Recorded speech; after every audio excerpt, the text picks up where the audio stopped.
Bonjour à tous, bienvenue dans le Magason sur Radio Sensation. Aujourd'hui, mon invité est Marilyn Paracini. Bonjour. Bonjour. Vous êtes la responsable du secteur détente pour l'Association des visiteurs des malades en établissement hospitalier, la VMEH. Quelles sont vos missions au sein de cette association ? Alors la première mission, c'est essentiellement les visites. Et nous visitons sur le secteur d'Étampes dans plusieurs EHPAD. Donc il y a l'EHPAD du Petit Saint-Marc à Étampes, Saint-Joseph, La Chalouette, et nous allons même dans le secteur jusqu'à Étréchy. Alors combien de personnes font partie et s'engagent au sein de l'association la VMEH dans le secteur d'Étampes ? Alors dans le secteur d'Étampes, nous sommes une équipe de 15 personnes. Donc je suis la responsable de cette équipe de bénévoles. Et voilà, pour certaines, elles sont là depuis plusieurs années. Et nous recrutons effectivement des bénévoles pour des visites, mais aussi pour des animations que nous faisons au sein des EHPAD. Alors pourquoi ces personnes décident-elles de s'investir dans cette cause ? Quelles sont les raisons les plus mises en avant en général pour cet investissement ? Alors souvent ce sont des personnes qui sont retraitées et qui ont quand même pas mal de temps à consacrer à des personnes en situation souvent quand même d'isolement, il ne faut pas l'oublier.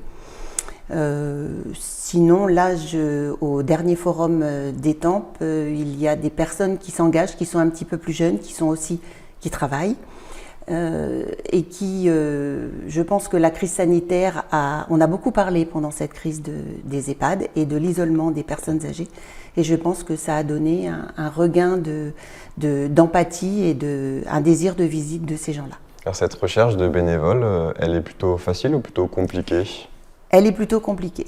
Elle est plutôt compliquée parce que les gens sont toujours de très bonne volonté dans un premier temps. Et puis souvent ça se passe au forum des associations, c'est notre bureau de recrutement, je dirais. Il se trouve qu'une fois que ces personnes viennent nous voir, s'inscrivent, une fois qu'elles ont fait après le bilan de la fille qui va à la danse, le garçon qui va à la boxe ou qui fait du foot, et puis la gymnastique, pour elles, il n'y a plus beaucoup de place pour la VMEH. Donc on a souvent très peu de personnes au final. Et j'espère que cette année, on a eu peu de personnes, mais je pense que c'est des personnes volontaires et de qualité, je dirais. Combien de temps ça prend d'être bénévole au sein de la VMEH ? Est-ce qu'il y a un temps précis ou... Oh non, il y a des gens qui sont là depuis 20 ans, donc c'est jusqu'à temps qu'on peut. Et par semaine, combien de temps ça peut nous prendre ? Alors par semaine, on demande 1 voire 2 heures minimum à consacrer aux personnes qui sont en EHPAD. Je pense qu'on peut trouver 2 heures de son temps par semaine pour ces gens-là.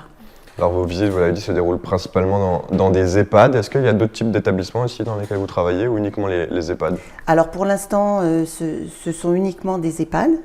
Mais l'année dernière, jusqu'à l'année dernière, il y avait dans le secteur d'Étampes, un service de long séjour dans lequel j'ai été pendant 5 ans et qui, après la crise sanitaire, a fermé. Donc voilà, mais on peut aussi aller effectivement dans les services hospitaliers. Dans les EHPAD, c'est vrai que c'est plus facile pour nous parce qu'il y a de la continuité dans les visites. C'est-à-dire qu'on voit les personnes, on les voit très longtemps, pendant de nombreuses années, pendant de nombreux mois.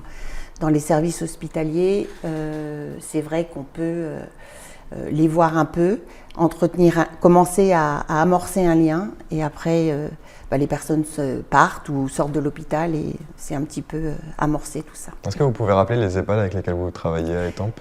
Alors, il y a l'EHPAD du Petit Saint-Marc, qui se trouve à côté de l'établissement de l'hôpital d'Étampes, pardon.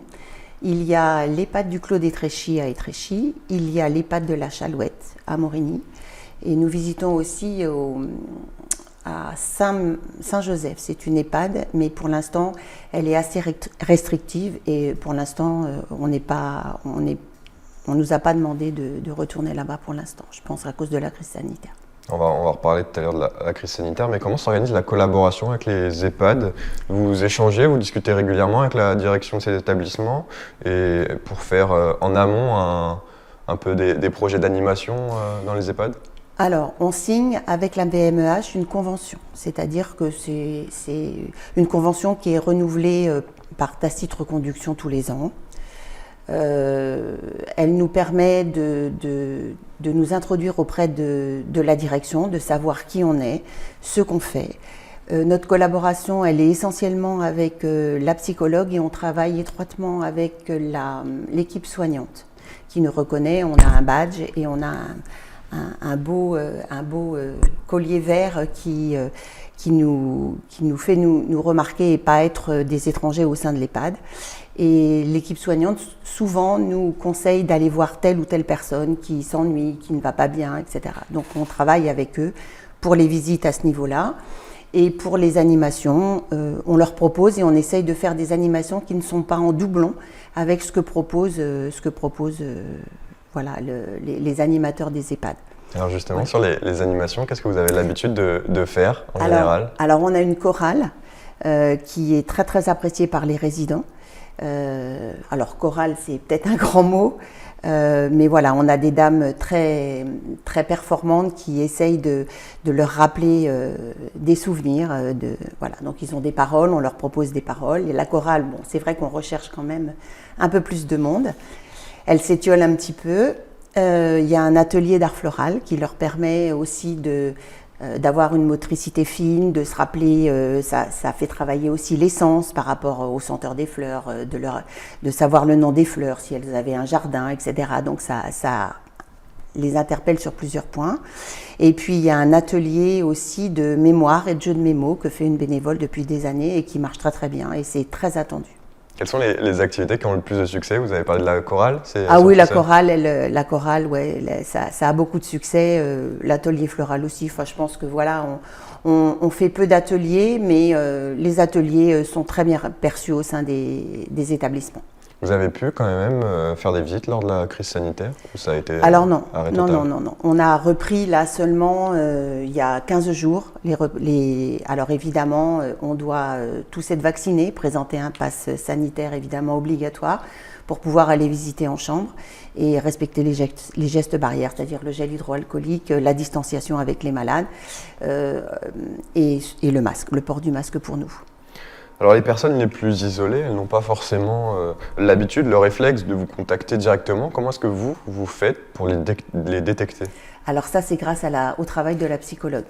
Au travail de la psychologue qui nous indique les personnes qu'on doit aller voir. Voilà. Alors après, on peut aller voir d'autres. Ça permet d'échanger avec des moments plus sympathiques. Mais bon, c'est vrai que c'est la psychologue et l'équipe soignante qui nous dirigent vers les personnes. Les personnes d'elles-mêmes ne pensent pas. D'abord, ils ne pensent pas à avoir une visite de bénévole, une visite extérieure. Est-ce que la solitude, l'isolement ce sont des choses qui concernent plus de personnes qu'on ne pourrait le penser? Oui, beaucoup plus. Beaucoup plus, parce que justement, ces personnes-là, comme vous le disiez, ne pensent pas à demander des visites. Alors l'équipe soignante, on sait bien qu'elles sont débordées et on leur apporte un petit coin de ciel bleu. C'est vrai qu'il y en a beaucoup plus et la crise sanitaire, heureusement ou malheureusement, a permis de montrer cet isolement et cette rupture de lien déjà avec les familles. Les personnes qui ont des familles, les familles ne pouvaient pas venir pendant un temps, mais celles qui n'ont ni famille ni rien, c'est compliqué aussi pour elles. Et puis souvent, pendant la crise sanitaire, les personnes étaient dans leur chambre, cloîtrées dans leur chambre, même pas ensemble pour le repas, par exemple, qui est un moment important. Donc c'est vrai qu'on est effectivement les bienvenus. Et on donne du temps, le personnel soignant n'a pas tout à fait le temps pour ça. Et après avoir fait une visite dans un EHPAD, comment vous vous sentez personnellement? Vous avez l'impression d'avoir été utile? Alors je pense qu'ils